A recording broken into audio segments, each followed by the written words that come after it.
Auto filling वो अमल है जिसमें आप एक पूरी सेल रेंज में डेटा को फिल करते हैं। मसलन हम एक सेल रेंज में नंबर 20 फिल करना चाहते हैं।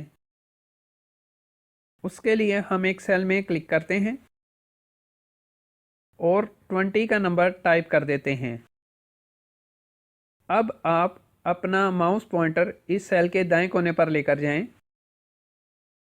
आपका माउस पॉइंटर चेंज हो जाएगा और एक प्लस के साइन या निशान में बदल जाएगा। अब आप माउस का बायां बटन दबाकर रखें और माउस को नीचे ड्रैग कर लें। आपने जितने सेल्स को सिलेक्ट करना है वहां तक माउस को ड्रैग कर दें।